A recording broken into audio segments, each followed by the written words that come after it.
Bonjour et bienvenue à tous. Aujourd'hui dans Opinion, le retour de l'affaire des biens mal acquis.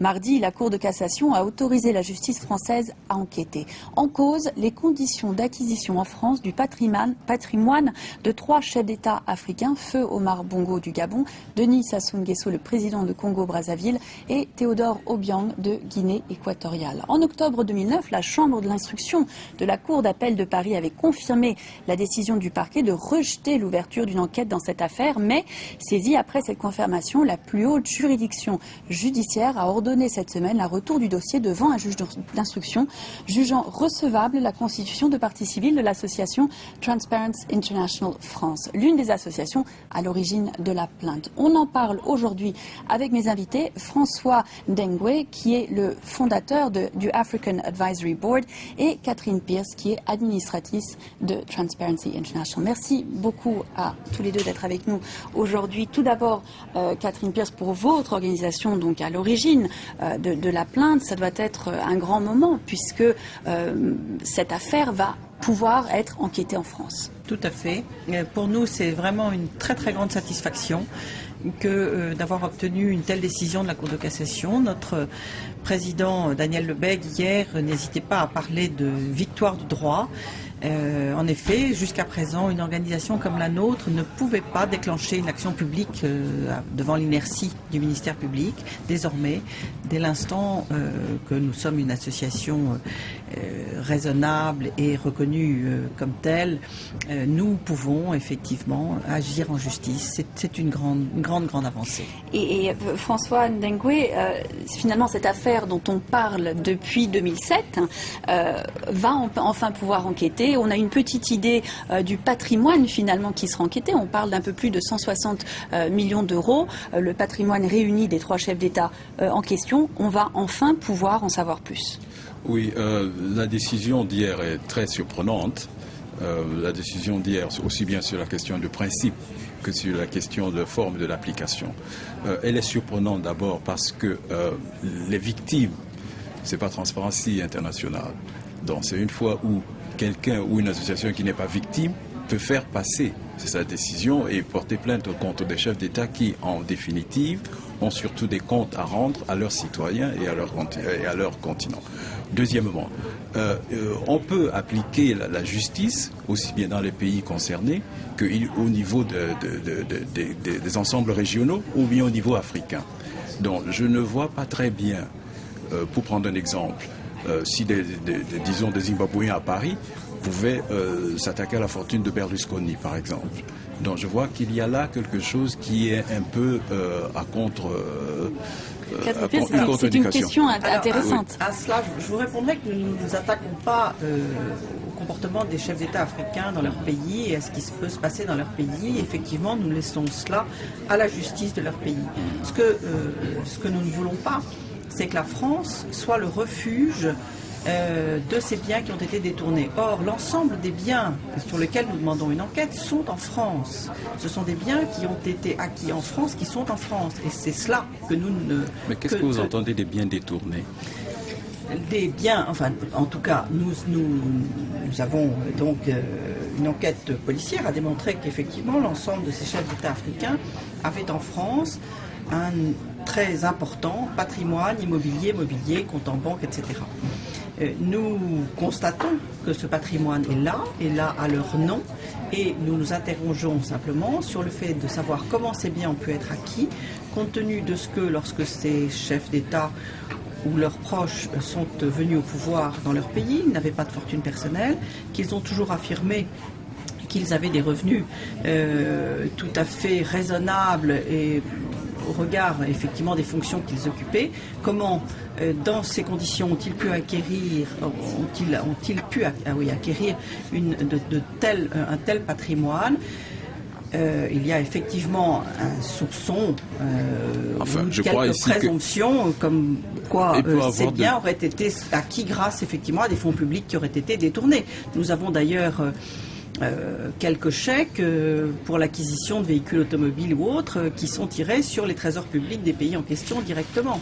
Bon, alors, puisque vous parlez de ces fameux chèques qui sont tirés sur les trésors publics, et entre autres, par exemple, qui passent par la Banque de France, je crois qu'ici, on va voir la parabole de la paille et de la poutre. Même si on parle de ce patrimoine, sur lequel je ne suis pas ici pour défendre les dirigeants africains en question, je parle sur des questions de principe. Et pour une question comme de cette nature, il faut surtout regarder les questions de principe.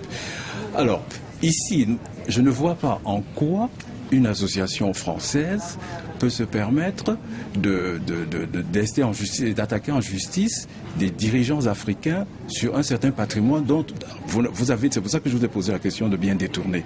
On n'a encore aucune preuve. Et si on veut avoir des choses, puisque vous parlez des trésors, pour cela que nous si vous voulez avoir des questions, et ça peut être intéressant parce qu'on va voir tous les circuits qui ont permis cela, y compris les avocats français, tous les circuits des banquiers, des banques françaises. Absolument. Mais il y a plus grave que ça. Puisque vous parlez des trésors, le directeur de François, de M. Lebecq, qui est un ancien du Trésor français.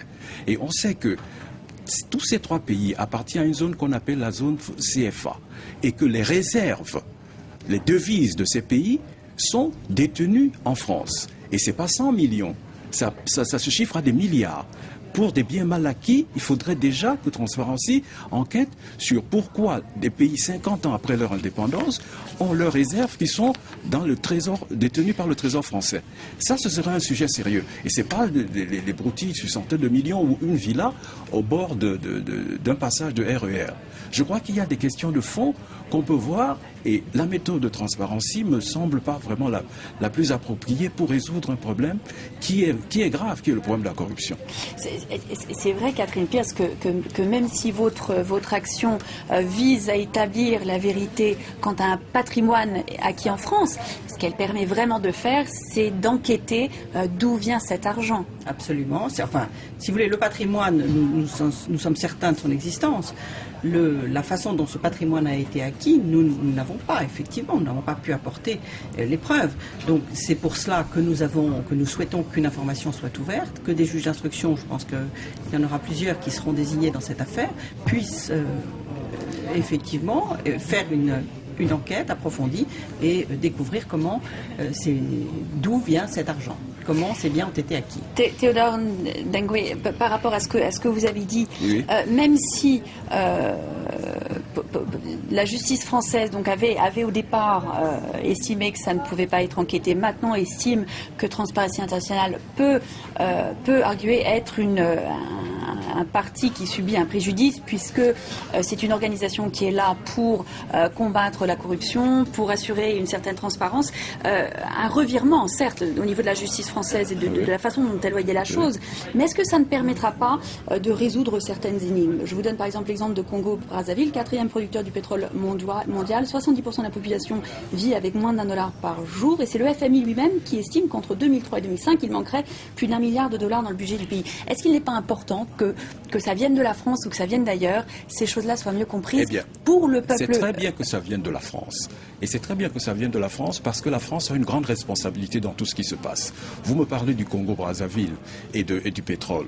Depuis l'affaire Elf jusqu'à aujourd'hui, qui profite de tout cela? Même si on parle de 100 millions, on a fait les calculs.